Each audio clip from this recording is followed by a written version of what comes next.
تو کیا کرے؟ تو دیکھیے پالتو جانوروں کی موت پر یا کسی بھی انسان کے کھونے پر، جانور کے کھونے پر، چاہیے چیز کے کھونے پر انسان کو غم ہوتا ہے، چاہے وہ بے جان چیز کی نہ ہو. جیسا کہ مجھے میرے موبائل سے بڑی محبت تھی، کھو گیا. مجھے میری گاڑی سے محبت تھی، چوری ہو گئی. میں نے گاڑی کو بڑا الٹر کرایا اور کسی نے اس کو لے گیا.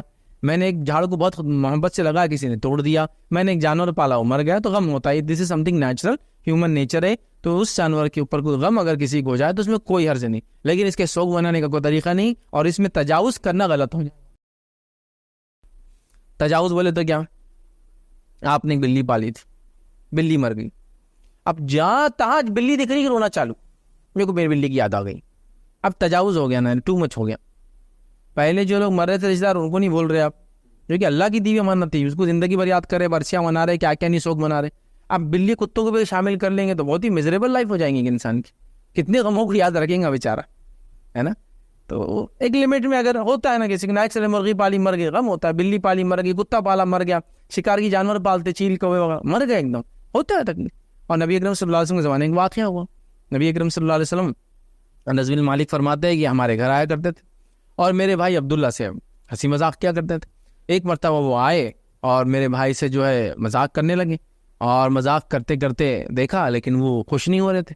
نبی اکرم صلی اللہ علیہ وسلم نے ہم سے پوچھا کہ کیا بات ہے، آج یہ خوش نہیں ہوتا میری بات پہ، حالانکہ میں روز آ کے اس کو خوش کرتا ہوں، کھیلتا ہوں اس کے ساتھ. تو کہ اللہ کا رسول، اس کا ایک چڑیا تھی اس کی، وہ مر گئی. تو آپ صلی اللہ علیہ وسلم نے کہا اچھا اس وجہ سے غم میں. تو آپ ہی نہیں کہا یہ غم غلط ہے اس کا، اس سے غم نہیں منانا چاہیے، یہ غم حرام. کہا ٹھیک ہے، اس کو آج برا لگ رہا ہے تو آج میں نہیں کروں گا، اور کل میں آ کے وہ کروں گا. جب بلکہ اس حدیث میں تو یہ بھی الفاظ ہے، آپ نے پوچھا اے ابو عمیر تمہارے چڑیا کا کیا معاملہ ہوا؟ تو کچھ لوگ کہتے شاید ان کا نام ابو عمیر تھا، کچھ نے کہا نہیں وہ چڑیا کا نام عمیر تھا. تو اللہ کے رسول نے ان کو مزاحیتاً کہا ابو عمیر، اس چڑیا کا جو نام انہوں نے عمیر رکھا تھا. ٹھیک ہے، کہ تمہارے نغیر چھوٹی چڑیا کا کیا ہوا؟ تو بتایا گیا کہ وہ تو مر گئی کل. تو آپ سے کہا کہ ٹھیک ہے، آج میں اس کو خوش نہیں کروں گا اس لیے کہ یہ تھوڑا غم زدہ ہے، کل آتا ہوں.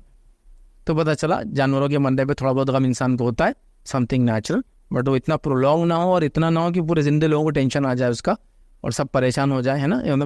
والدین کو فکر چالو ہو جائے کہ جانور مرا تو اتنا ہو رہا ہے، ہمارے مرنے پہ تو یہ خود مر جائیں گا پھر. تو ایک لمٹ میں ہر چیز ہونا چاہیے. بہرحال تو یہ جانوروں کے بارے میں تقریر میں سمجھتا ہوں ہر چیز ہم نے دیکھ لی. انتقال کے وقت فرشتے وغیرہ آتے، واللہ عالم. آخرت میں ان میں انصاف ہونے والا ہے، لیکن یہ جنت اور جہنم میں نہیں جائیں گے. مرنے کے بعد ان کو دفنایا بھی جا سکتا ہے اور ویسا چھوڑا بھی جا سکتا ہے. اور انسان کا ایک نیچرل ہے غمگین ہونا ان کی موت پر یا گمنے پر، یہ ایک نیچرل ہے، اس میں بھی کوئی حرج نہیں.